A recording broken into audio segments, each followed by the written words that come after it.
Hola otra vez.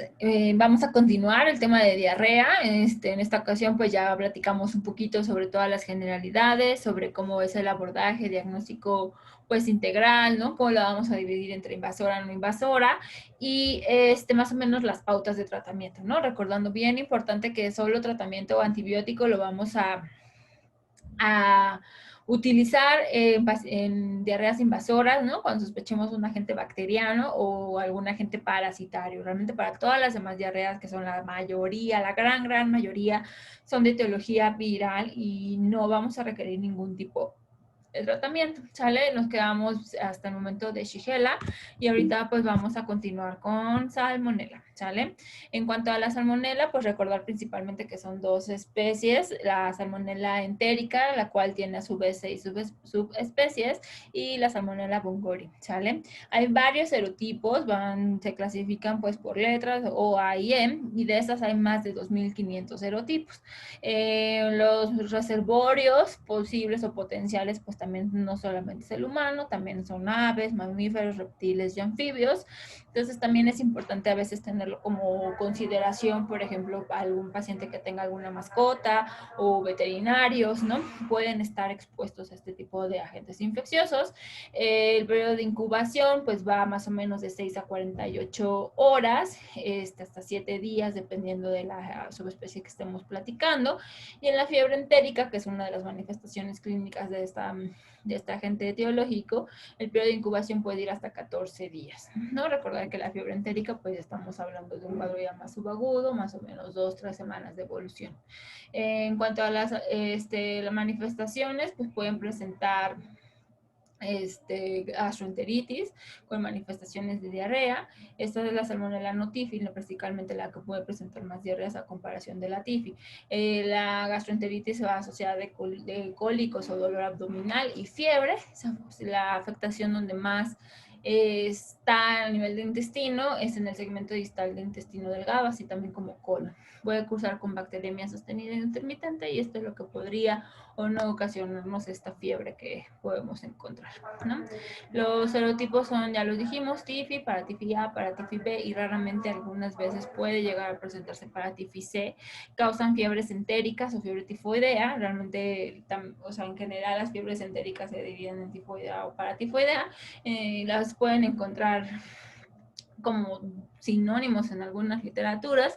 Lo correcto es que si hablamos de tifoidea, pues estamos hablando justamente de Salmonella tifi, de fiebre paratifoidea de paratifi, y si no tenemos como bien la diferencia si es tifoidea o no tifoidea, pues por eso se clasifican globalmente como unas fiebres entéricas.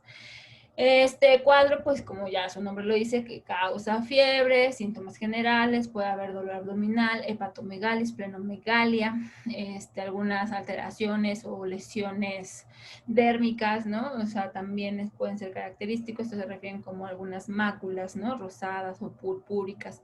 En casos ya más graves puede haber incluso cambios en el estado mental e incluso choque, ¿no? Entonces es algo también importante tenerlos en cuenta en pacientes que lleguen con antecedentes de diarrea y que tengan dolor abdominal y fiebre persistente más de 2 semanas de evolución. En causas o en casos raros también pueden causar miocarditis o endocarditis.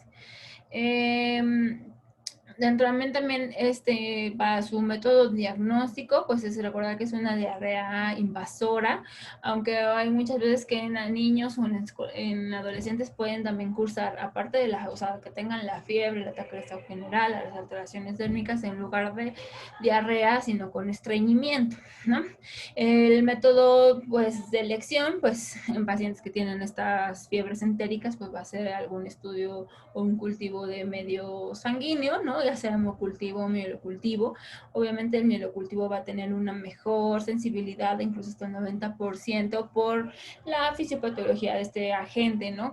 Que es donde podemos encontrarlo, ¿no? Muchísimo más en médula ósea. Por eso, pues, el estudio que se prefiere siempre es el mielocultivo, aunque no siempre lo vamos a solicitar. Recordar que es un procedimiento invasivo, entonces no lo hacemos tan rutinario como el hemocultivo. Ese sí podemos solicitarlo en el momento en el que llega el paciente, ¿no? Otras posibilidades es pues directamente de la bilis, ¿no? Por un acuerdo duodenal, también tiene buena sensibilidad, pero pues tampoco son procedimientos invasivos que no solemos realizar realmente. Realmente el diagnóstico lo vamos a hacer con la clínica, con esta fiebre, con esta diarrea invasora, con estas manifestaciones extragastrointestinales que ya comentamos. Y pues el tratamiento, afortunadamente la mayoría son cepas sensibles a cefalosporins de tercera generación, entonces es una buena elección para su tratamiento. Aquí una tabla donde resume pues principalmente la frecuencia de los síntomas y signos de los pacientes que pueden cursar con fiebres entéricas. Entonces, como ya lo dijimos, lo dividimos principalmente en dos, en fiebre tifoidea o paratifoidea, y vean como dentro de lo más frecuente o más común pues va a ser la fiebre. Podemos también encontrar cefalea, náuseas, vómitos, los retortijones o el dolor abdominal tipo cólico, ¿no? Diarrea, estreñimiento, ¿no? Y algunas otras manifestaciones ya no intestinales que también son características, ¿no? Por ejemplo, puede haber hepatospleno, puede haber la bradicardia relativa. Esto se menciona, lo van a encontrar en varios patógenos, pero uno de estos es salmonella, y a lo que se refiere es al no incremento de la frecuencia cardíaca al momento de que hay fiebre, como ya lo vieron un poquito cuando vieron el tema de fiebre y cuando revisaron el tema de sepsis.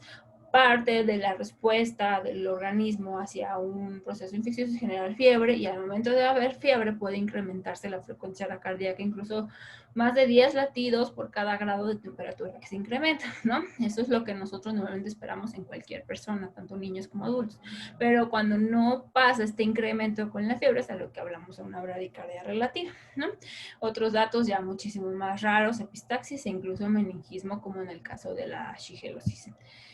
Bueno, ahora en cuanto a la E. coli, pues la E. coli podemos también tardarnos una clase entera de pura Escherichia coli, pero vamos a tratar de resumirlo un poquito relacionado solamente a la cuestión intestinal, a la cuestión diarreica.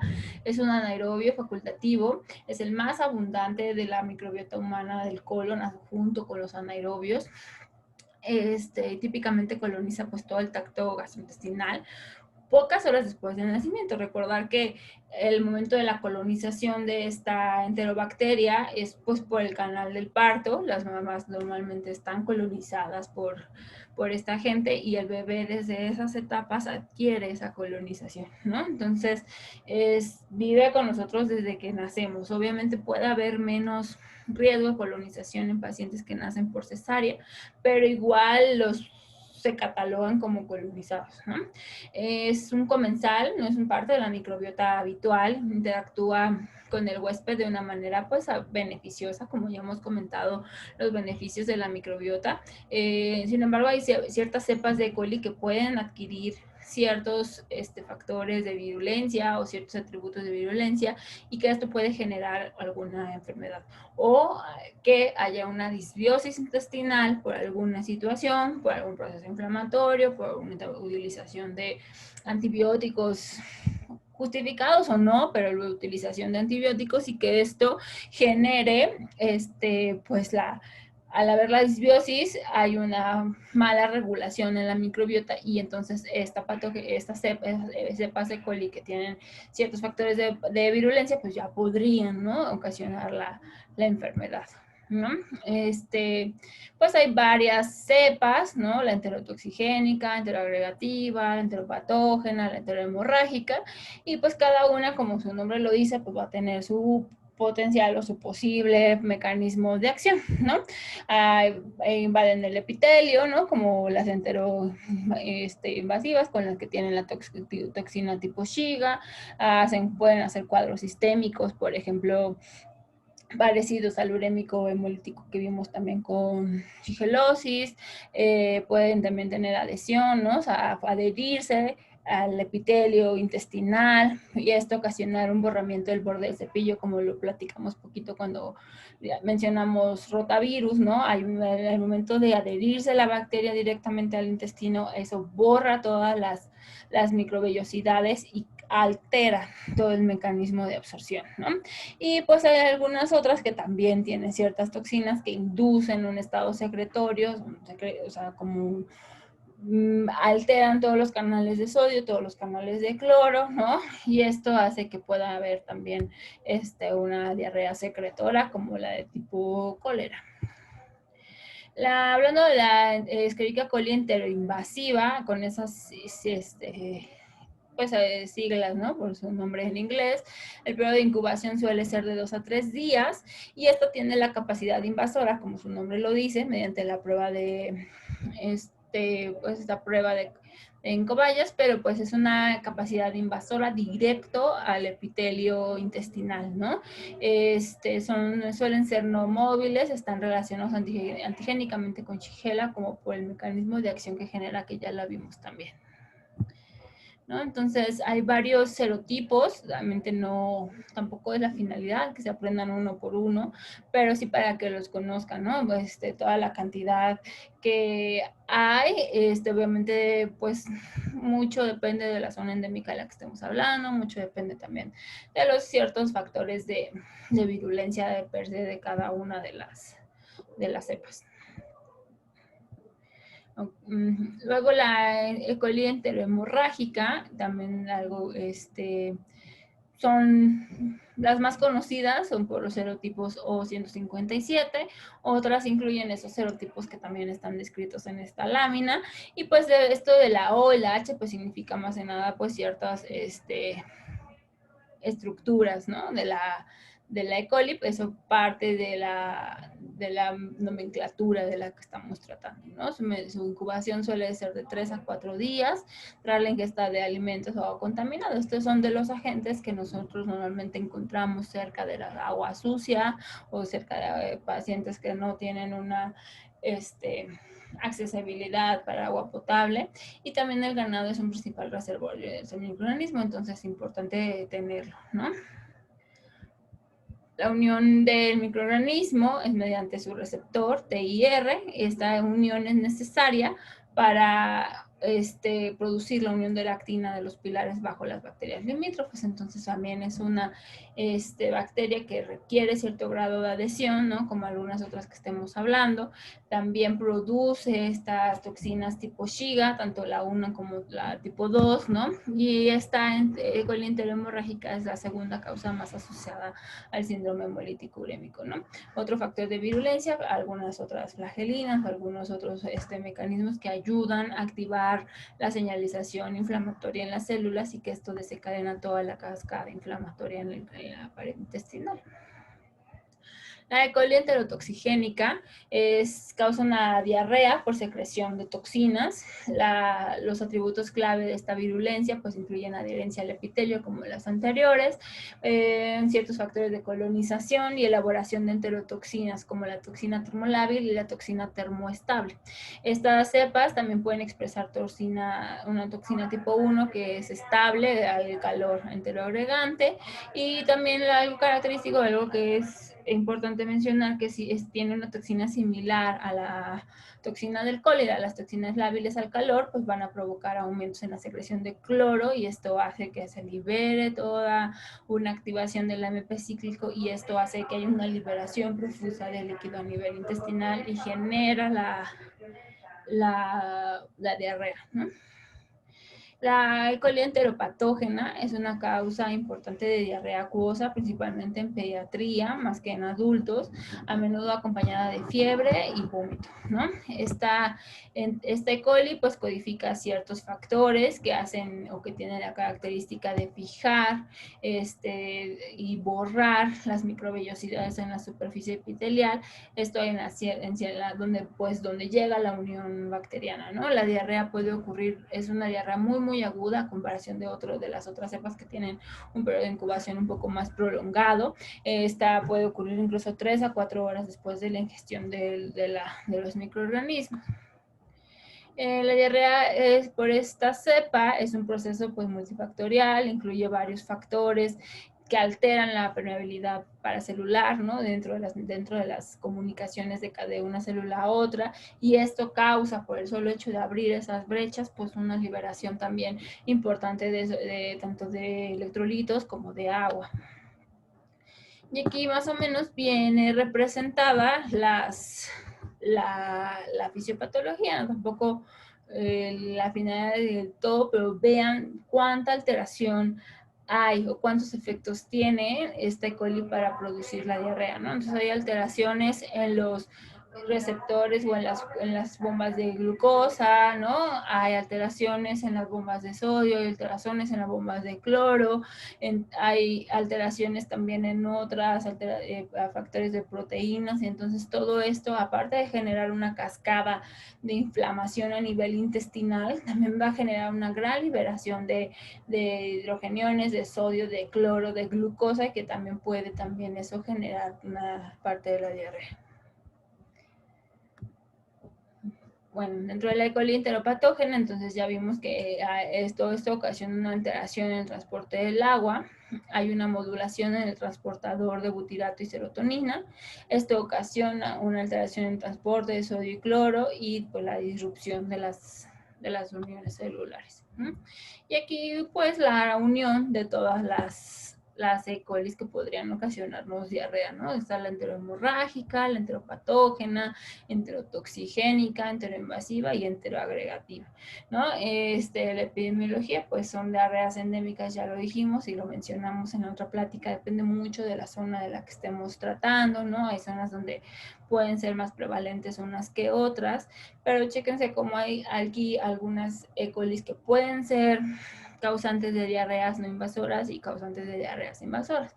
Las causantes de invasoras a las que muy posiblemente valdría la pena también pues tenerles un cuidado especial por las posibles complicaciones, pues es la enterohemorrágica o pues por la producción de toxina Shiga pueden producir, ya lo dijimos, ¿no? Datos de meningismo, incluso datos de respuesta inflamatoria sistémica, coagulopatía, ¿no? La enteroinvasiva, pues ya su nombre lo menciona, pues causa diarreas sanguinolentas, ¿no? Y pueden también causar síndrome disentérico. Entonces ya llevaríamos con Shigella y con esta es otra posible causa de un síndrome disentérico y esto nos haría obligadamente evaluar a nuestro paciente y a lo mejor iniciar un tratamiento oportuno en estos niños, ¿no? O en estos pacientes.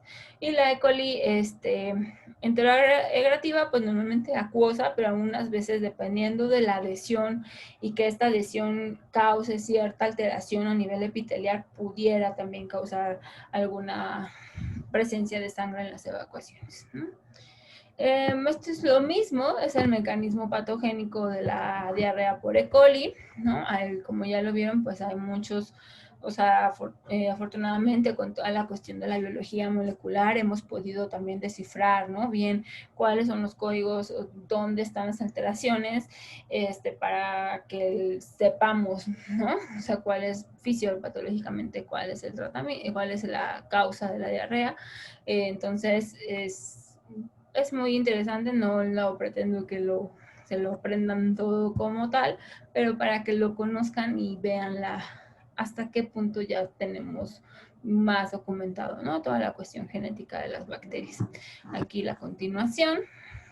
Ok, luego otras bacterias, aparte de las que ya platicamos, pues está Campylobacter jejuni. Este Campylobacter también puede causar una diarrea invasora, produce toxinas también similares a las de la cólera o a las de cólera o a las de la toxina Shiga. Vibrio cólera pues también es un causante bacteriano de diarreas muy importante en zonas donde hay una mala potabilización de agua o un pobre pues adquisición de agua, ¿no? También en zonas a veces de desastres donde se pueden causar o encontrar brotes por vibrio, ¿no?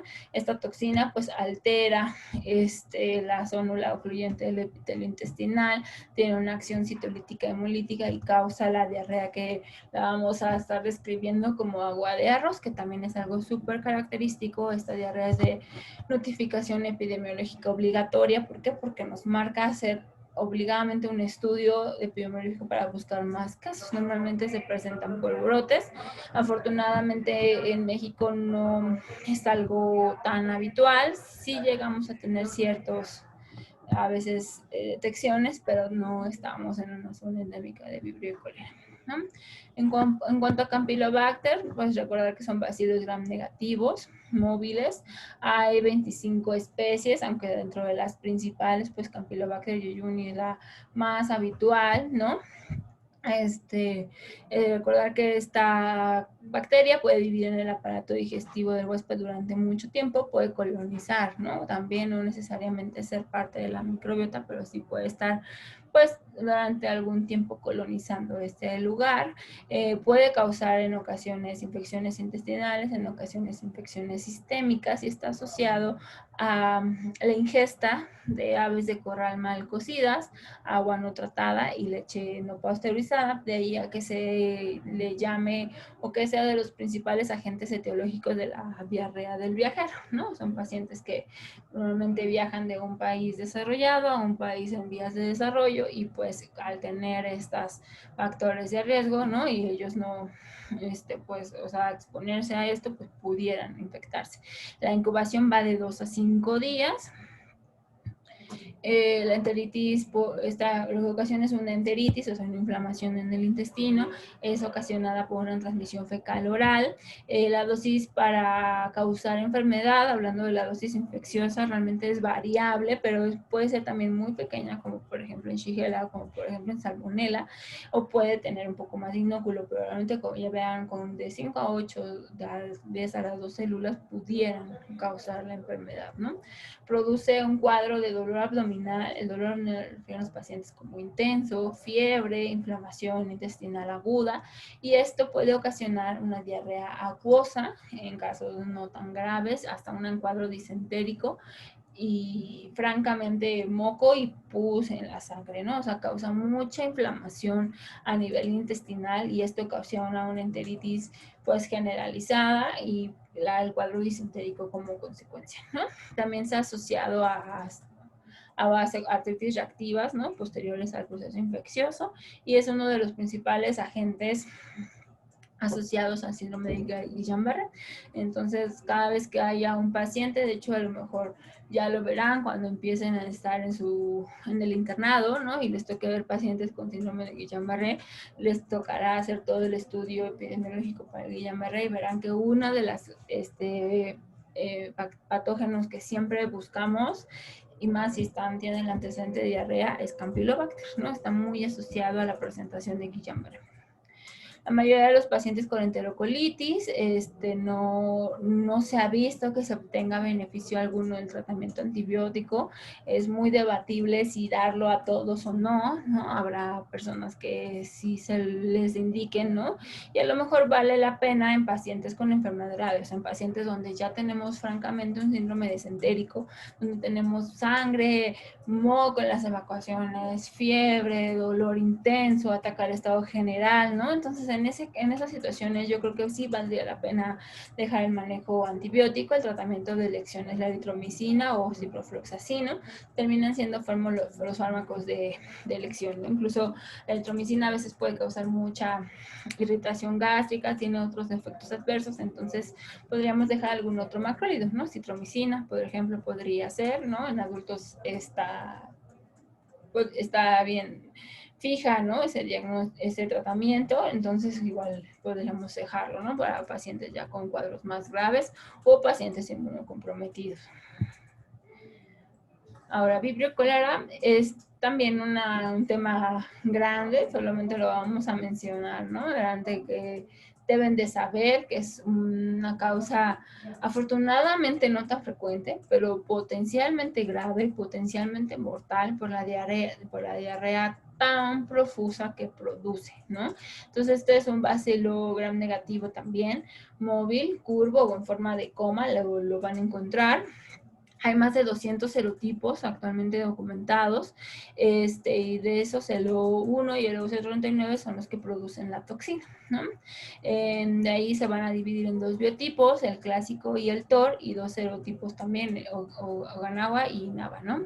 La incubación es muy corta, vean cómo rápidamente de 1 a 3 días ya vamos a tener todo el cuadro clínico y esto es algo de lo que ayuda o fomenta a tener, ¿no? Estas situaciones de brote tan rápido, ¿no? Y no poderlo delimitar aunque tengamos una opción pues relativamente oportuna, o sea, que se vaya rápido la diseminación, ¿no?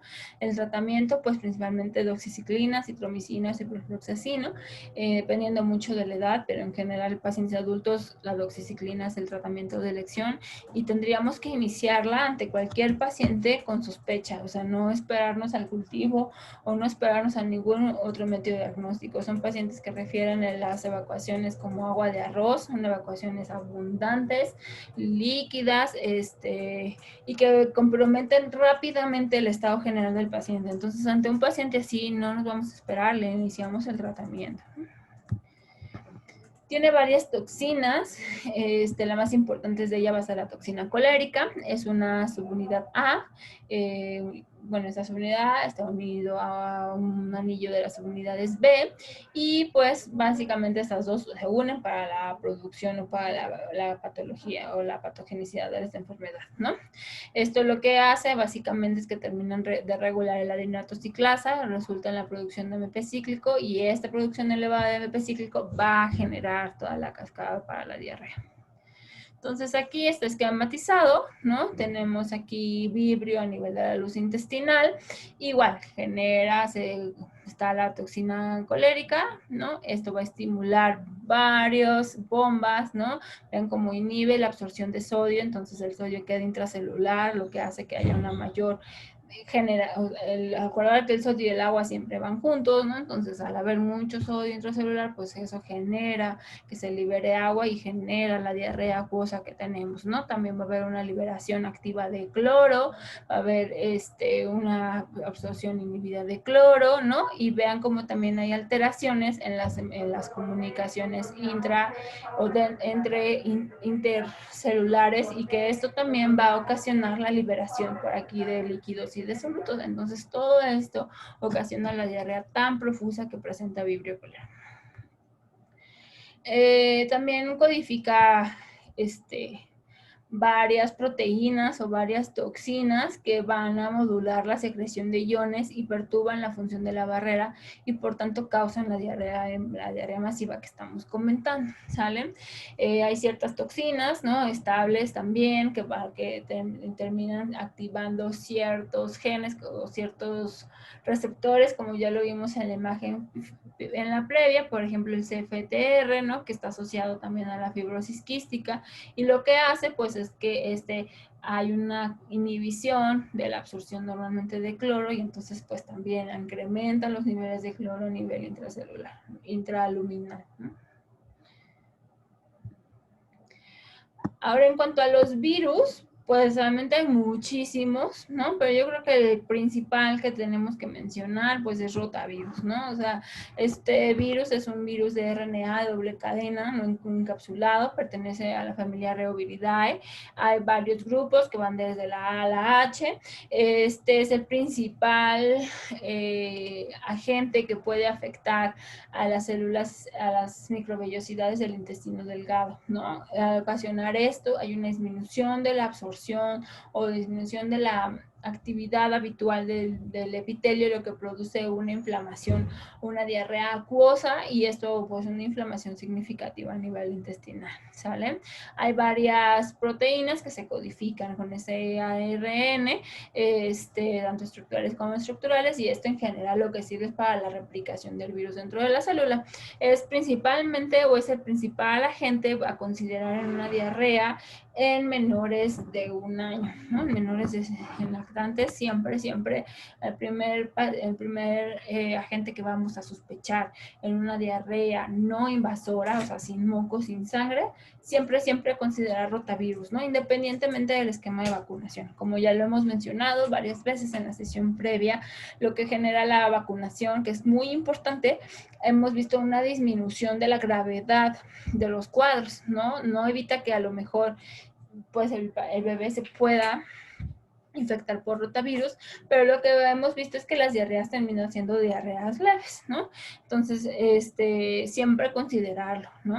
La incubación va de 48 horas, es una incubación, es un periodo de incubación también relativamente rápido, y pues tienen ciertas proteínas, ¿no? Que forman parte del virus, ¿no? Y una de ellas es la NSP4, que es una enterotoxina, que también se identificó en el virus. Entonces se ha visto que ya no solamente es como un efecto directo por la adhesión del virus al epitelio, ¿no? Y que eso causa un aplanamiento, sino que también puede llegar a tener involucrado cierto factor o cierta liberación de enterotoxinas que también causen una secreción activa de líquidos y de electrolitos, y que esto asociado a la poca absorción se quedan todos los solutos aquí, ¿no? Entonces se vuelve aparte de una diarrea acuosa por la liberación de líquidos activa, por la secreción de electrolíticos activa, sino también parte osmolar, ¿no? Porque hay muchos solutos que no se absorben y eso genera una diarrea osmolar, ¿no? Esta enterotoxina pues induce diarrea posterior a la mala digestión de carbohidratos, que es lo que estábamos comentando,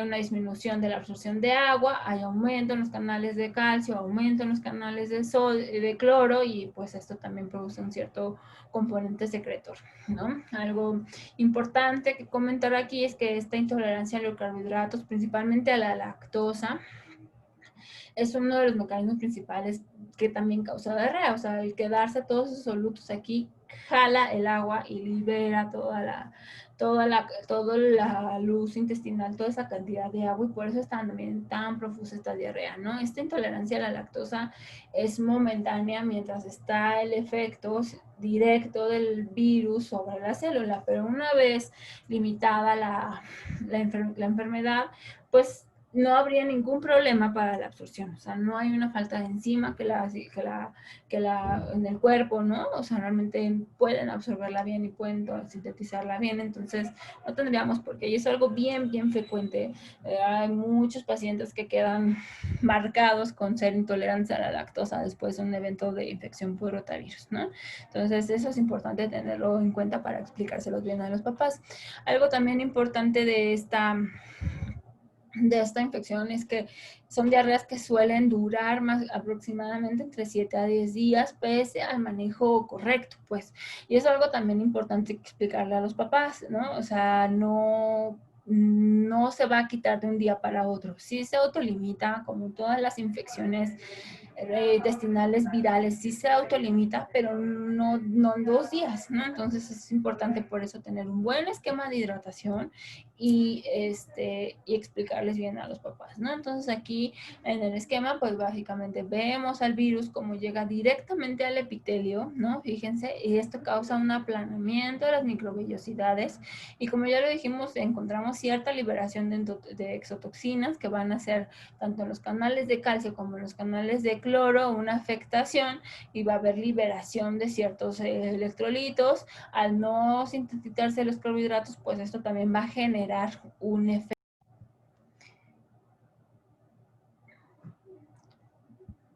Bueno, creo que se cortó un poquito aquí la señal. Vamos a ver si podemos continuar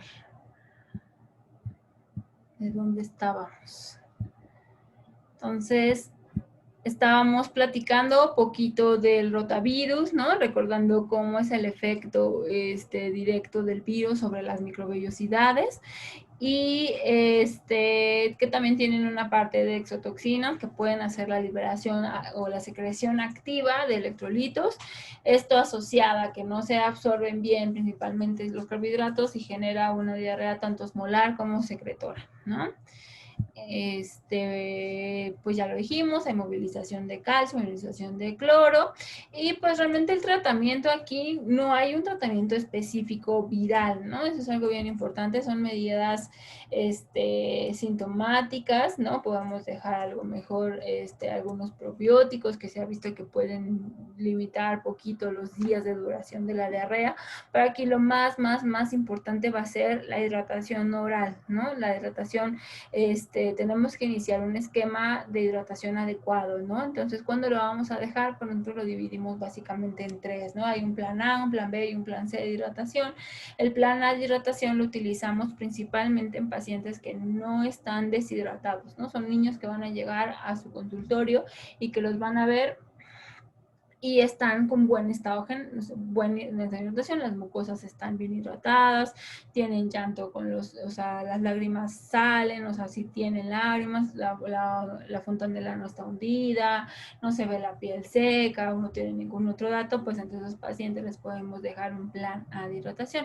¿En qué consta este plan A de hidratación? Pues principalmente en darles vida oral, ya sea de los sobres que van a tener en su centro de salud, en sus unidades médicas en las que estén trabajando, o igual podrían alguna fórmula comercial de los que ya venden, ¿no? No haremos comerciales, pero de los que ya venden como de sabores, ¿no? Evidentemente tienen que ser recomendados con las cantidades adecuadas que tienen, ¿no? Deben de tener la cantidad de sodio que deben de tener, la glucosa y cloro, ¿no? Potasio. Entonces, evitar como bebidas muy azucaradas, o sea, sí darles solamente electrolitos orales y bitasol oral. La plana pues es a libre demanda, ¿no? Y siempre que acaben de evacuar, dependiendo del peso, pues le damos desde 75 hasta 150 mililitros después de cada evacuación o vómito. El plan B de hidratación, pues ya estamos hablando de pacientes que tienen cierto grado de deshidratación, pacientes ya con deshidratación, y que debemos ingresar para hidratarlos, ¿no? Entonces, normalmente esta hidratación se hace en alrededor 4 horas, ¿no? Dividimos, lo hacemos 100 mililitros por kilo y lo dividimos en lo que nos salga de esos mililitros en las 4 horas y le vamos checando cómo va su gasto urinario, su gasto fecal, sus signos vitales, ¿no? Y si después de eso obtuvo un adecuado estado de hidratación, pues ya podríamos egresar a nuestro paciente con datos de alarma. Y el plan C de hidratación lo dejamos para pacientes graves. O sea, en plan C de hidratación es cuando un paciente ya tiene datos de un choque hipovolémico secundario a la diarrea. Entonces ahí es donde tenemos que iniciar el plan C. El plan C ya está actualmente para 3 horas, ¿no? Y obviamente después de eso, dependiendo del estado del paciente, pues tendremos que dejar ya sea soluciones intravenosas o algún otro manejo más intensivo dependiendo de la gravedad. Pues puede haber infecciones o reinfecciones, esto pues obviamente dependiendo de cuántos eventos lleva, al haber varios, varios serotipos, ¿no? Podemos infectarnos de varios serotipos, ¿no? O sea, realmente sí se ha documentado cierta inmunogenicidad cruzada, ¿no? Si nos dio por un serotipo, pues podemos tener ciertos anticuerpos cruzados para otros, pero eso es algo esperado, ¿no? Podría haber una reinfección por algún otro serotipo, pero no es tan severa como la primoinfección, ¿no? Esta suele ser más severa, puede haber vómitos, puede haber fiebre, la diarrea, recordar que es acuosa, y como ya les comenté, puede ser la duración hasta de 7 días. ¿Se va a autolimitar? Sí se va a autolimitar, pero puede durar más. Es algo bien importante que tenemos que decirle al papá, ¿no? Raras veces, muy raras veces, pueden tener datos de una encefalitis, ¿no? Y tener afectación pues, cuando tomemos un líquido cefalorraquídeo. Tienen una estacionalidad, es más frecuente en meses frescos y en secos. Y pues también hay ciertos métodos diagnósticos como el inmunensayo o aglutinación en látex, ¿no? En cuanto a los virus también, no tan frecuentes, pero también, o al menos en pediatría, pero en adultos también es una causa muy frecuente. Recordar que también, al igual que en los niños, en los adultos, las causas más frecuentes de diarrea, hablando de las diarreas infecciosas, porque recordar que en adultos muchas veces las diarreas pueden ser no infecciosas, secundarias a una ingesta abundante de alimentos, ¿no? Y eso causa una diarrea osmolar más que una diarrea infecciosa, ¿no?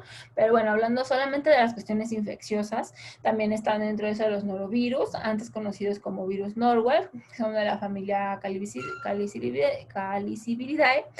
Son 6 genotipos, el más frecuente es el genotipo 2 y el genotipo 4. La incubación va de 12 a 48 horas, también es una incubación corta. Y también se conoce como algo que le dicen el resfriado estomacal, ¿no? Entonces es un cuadro muy agudo, ¿no? Con muchas molestias y también tiene cierta afectación de vía intestinal o vía superior, o sea, pueden causar vómito, dolor en epigastrio, ¿no? Y aparte de todo el proceso intestinal. A diferencia del rotavirus, esta infección dura más, es más corta, dura menos tiempo, de 1 a 3 días, incluso puede ser algo leve, ¿no? A lo mejor el paciente puede tener un día molestias o puede tener solamente cierta disminución de la consistencia de las evacuaciones, pero no generarle mayor afectación general, ¿no? Tiene ciertas proteasas que lo que hacen es que afecta a transportadores iónicos y también dentro de las uniones intercelulares.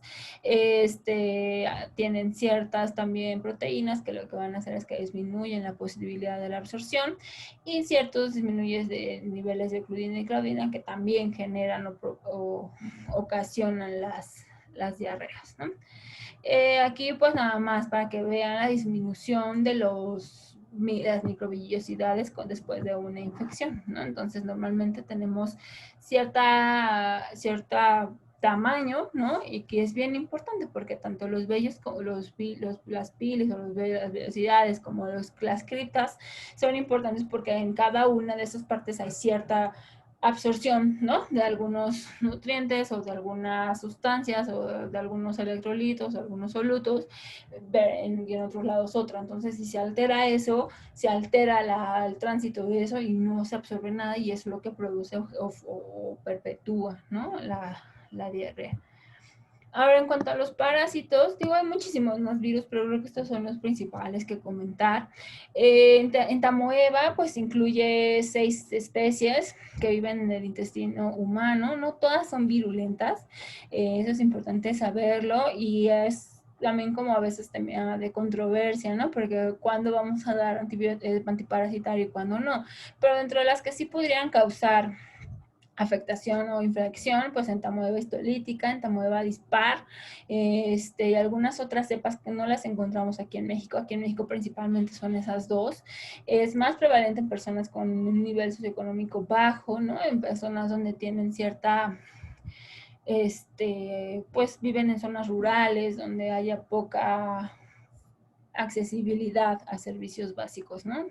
La transmisión vía fecal oral, como todas las diarreas, el mecanismo pues es que se ingieren los quistes y de ahí se eclosionan en el colon y al eclosionarse generan salen los trofozoitos y esto es lo que causa la inflamación, ¿no?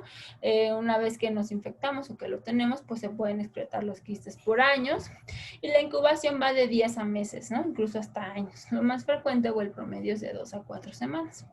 Esto lo que ocasiona, o la principal forma de afectación, pues son por proteínas que forman poros en las membranas celulares. Hay adhesinas, proteasas y todo esto degradan el medio extracelular y en el momento de degradar ese medio extracelular logran penetrar la mucosa e incluso logran invadir otros órganos por esto. Hay una ulceración intestinal en el epitelio, esto debido a las proteasas, a varias proteasas que tienen, alteran, ya dijimos, toda la matriz y esto pues se causa la lisis, ¿no? Entonces vean aquí cómo es la afectación ya directo entre las células, ¿no? Ya los otros que vimos que tenían afectación directo al enterocito. Aquí probablemente no se van a meter al enterocito, pero se van a meter entre ellos. Y una vez que entran, logran llegar a la luz del vaso, ¿no? La luz vascular, y de ahí pueden migrar a donde normalmente migra, ¿no? Lo más común o dentro de las complicaciones más frecuentes que vamos a ver de Tamoeba, pues va a ser el absceso hepático amebiano, ¿no?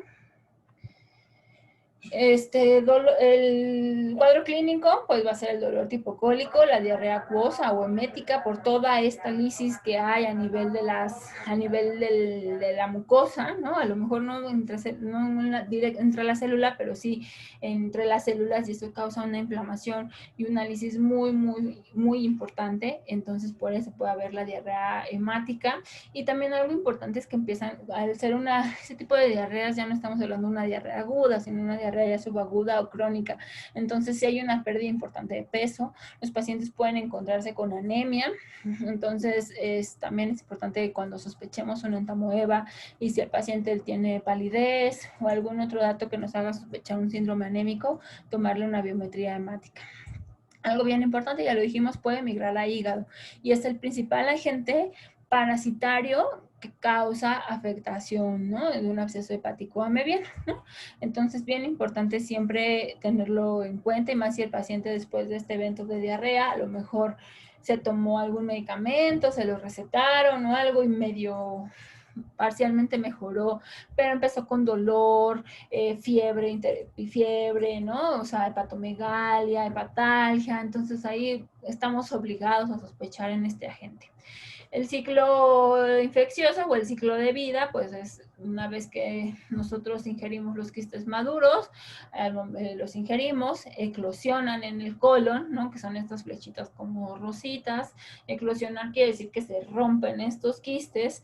Al romperse estos quistes, como está aquí abajo en la imagen, salen los trofozoitos, ¿no? O sea, liberan los trofozoitos. Entonces, estos trofozoitos pues se van a multiplicar, ¿no? Y forman, una vez que van teniendo sus etapas de multiplicación y maduración, llegan a formar otra vez el quiste y una vez que se forma otra vez el quiste, pues puede suceder dos cosas, ¿no? Una es que ya se formó todo el quiste, se libera por la vía fecal y eso si se contaminan suelos o comida, pues muy probablemente nosotros con la comida mal o con una poca higiene de las manos, pues podamos o reinfectarnos o con la manipulación de los alimentos infectar a alguien más. Y pues, o sea, podría ser así o podría ser que migren, ¿no? Una vez que los trofozoitos están, pueden los trofozoitos migrar hacia hígado, incluso hasta pulmón y también o cerebro y causar alteraciones a este nivel. En cuanto a bueno, el tratamiento de la entamoeba, pues termina siendo metronidazol. Siempre sospecharlo cuando tengamos un síndrome, también es una causa de un síndrome disentérico, causa de disentería. Entonces, bien importante preguntar antecedentes no patológicos en cuanto a higiene, ¿no? Para poderlo sospechar o considerar. Siempre revisar bien la cuestión o el área hepática para descartar que no haya alguna alteración. Y si el paciente ya tiene una afectación extraintestinal, pues estamos obligados a abordarlo con algún estudio de imagen, ya sea un ultrasonido hepático, una radiografía de tórax, ¿no? Si es que tuviera ya alguna síntoma respiratorio, ¿no? Ahora, en cuanto a Giardia, es un parásito también, está principalmente hay dos pues serotipos que nos pueden causar la afectación, como Giardia duodenalis y Giardia intestinalis. Este es el parásito más común del ser humano, afectando principalmente intestino delgado, ¿sale? Es una enfermedad diarreica que se transmite principalmente por el agua contaminada y algo característico es que esta Giardia no invade como tal la luz intestinal, lo que hace es adherirse, ¿no? La forma activa que es el trofozoito va a colonizar principalmente el intestino delgado, ¿no? O sea, todo lo que es la porción posterior, está la porción duodenal, ¿no? Justamente de ahí el nombre, es donde le gusta a la Giardia adherirse, ¿no? Entonces no la va a invadir, pero sí tiene ciertos factores de patogenicidad que logran a tener una buena adherencia y eso va a hacer incluso que haya alguna alteración en la absorción de grasas y que tengamos la estetorrea que suele ser característica con esta Giardia, ¿no? Las evacuaciones son grasosas y son malolientes. Entonces, cuando interroguemos, muchas veces los pacientes nos van a decir eso, ¿no?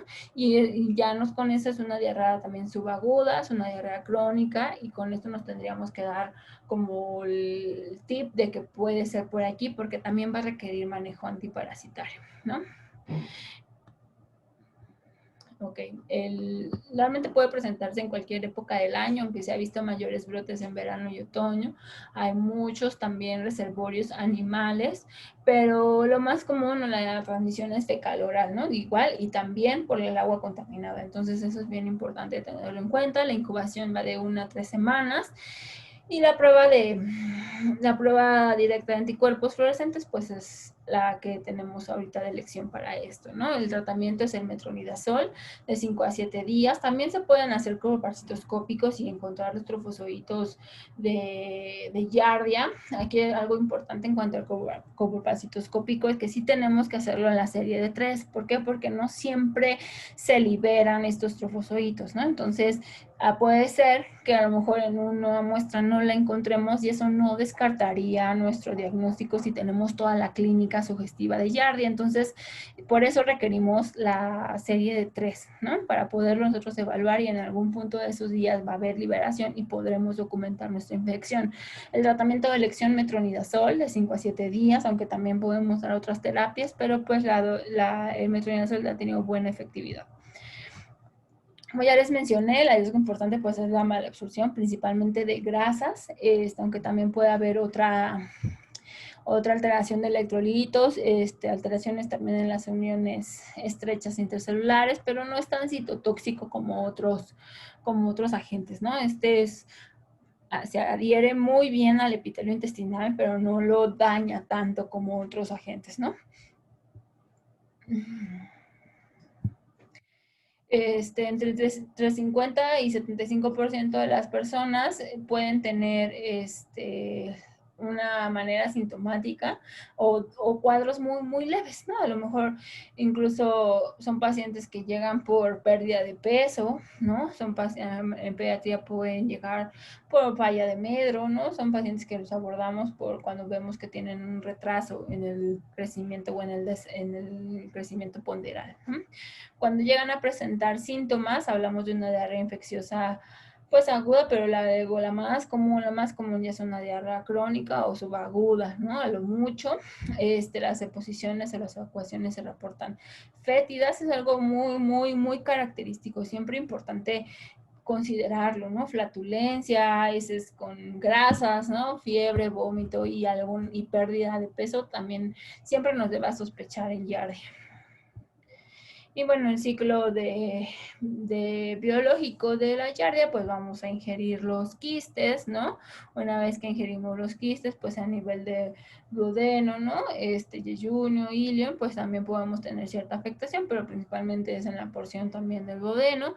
Ahí el quiste pues va a eclosionar, como en el anterior parásito, van a lanzar o va a liberarse estos trofozoitos, ¿no? Estos trofozoitos pues ya los vieron, tienen ciertos flagelos, que lo que van a hacer pues es que también ayudan a la adhesión del parásito en el intestino y pues forman ahí su ciclo de vida, su reproducción, vuelven a tener quistes y se liberan, ¿no? Pueden haber liberación de quistes, pueden haber liberación de trofozoitos, pero los trofozoitos no van a lograr sobrevivir en el medio ambiente, ¿no? Los que sobreviven son los quistes y son los que pueden contaminar alimentos, son los que pueden contaminar agua y con eso pues pueden pues generar la infección, ¿sale? Ahora, pacientes inmunocomprometidos, pero realmente en varios otros, ¿no? Hay ciertos agentes que debemos de considerar, ¿no?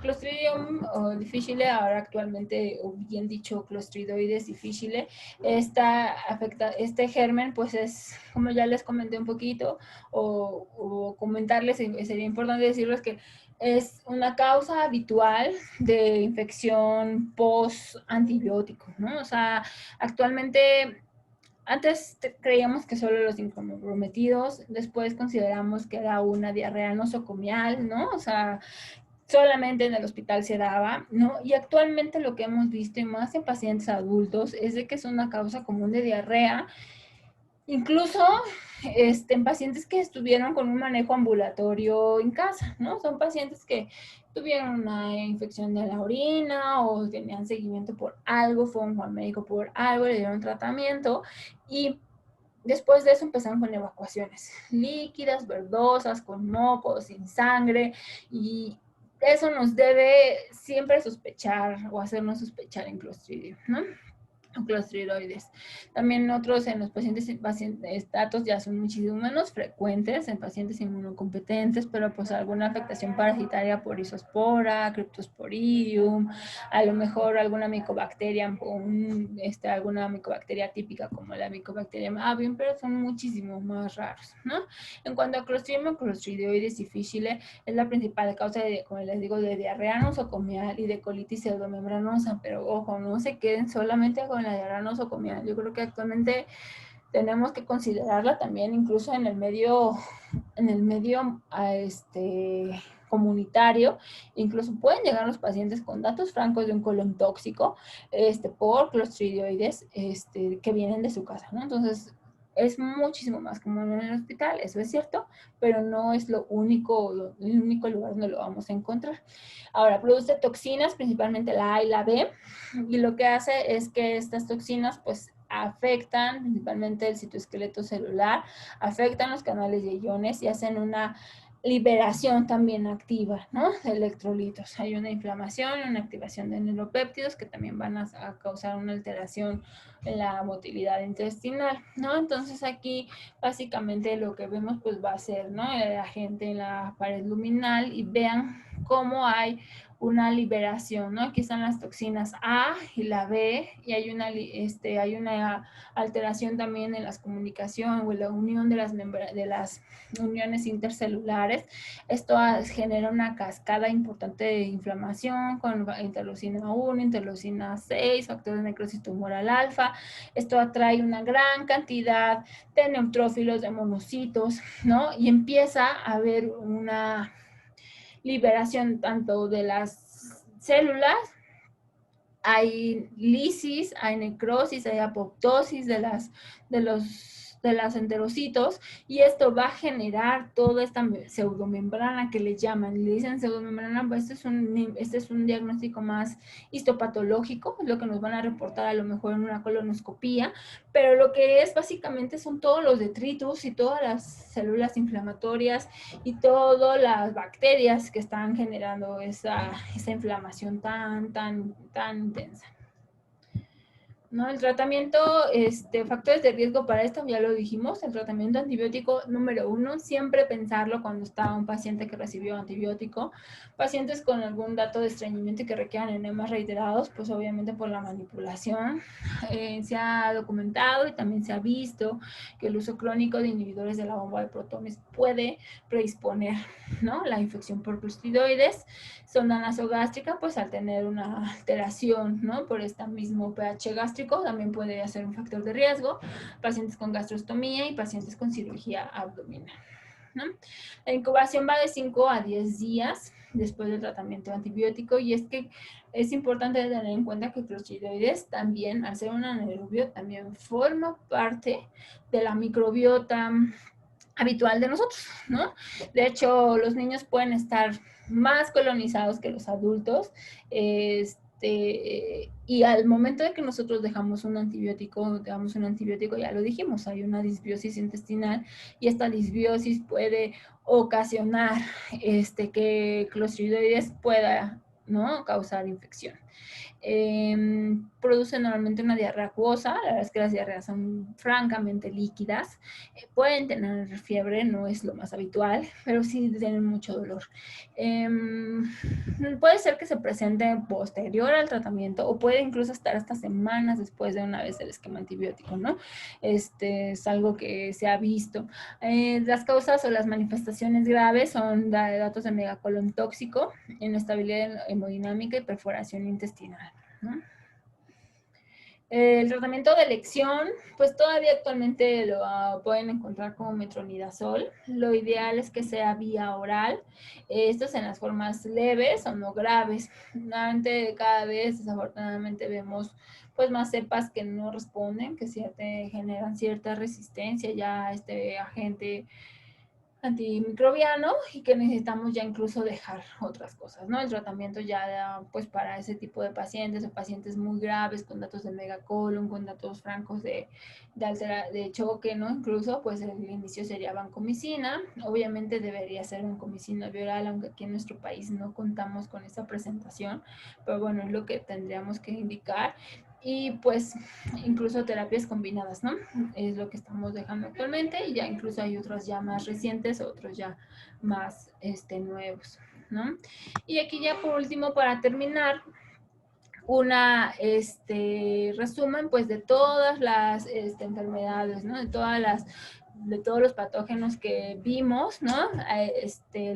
Igual les podríamos proporcionar estas imágenes para que ustedes los tengan y puedan poder, ¿no? Vean dónde está la afectación, ¿no? Estamos hablando de vibrio, pues principalmente hay un incremento en las secreciones, hay alteraciones en las comunicaciones intercelulares, ¿no? A comparación de, por ejemplo, otro clostridoides, que ya vimos que es mucha la inflamación y como ya platicamos con todas las demás, ¿sale? Realmente este tema es muy amplio, ¿no? Quisimos resumirlo lo mejor posible para que ustedes tuvieran una idea de todos los agentes en general. Ya mencionamos varios tips o varias ayudas, ¿no? De sospechas clínicas cuando tenemos a un paciente. Entonces, lo importante siempre es, como ya les dijimos al inicio, ¿no? Les dije al inicio, siempre vean cuál es el paciente, qué paciente estamos tratando, ¿no? ¿Es adulto, es niño, es sano, tiene alguna comorbilidad, ¿no?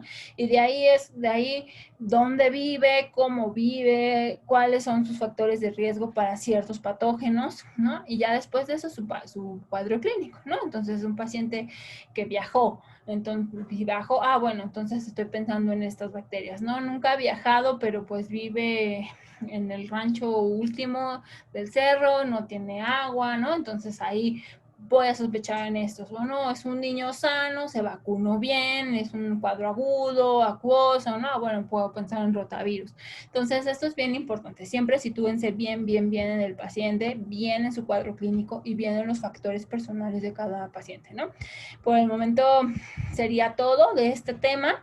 Ya lo estaremos platicando y resolviendo las dudas que tengan en la sesión virtual que vamos a tener. Igual ya revisaron ahorita la clase, traten de revisar poquito la literatura para que podamos aprovechar mejor la sesión y si tienen dudas de alguno en especial, pues podamos resolverlas, ¿sale?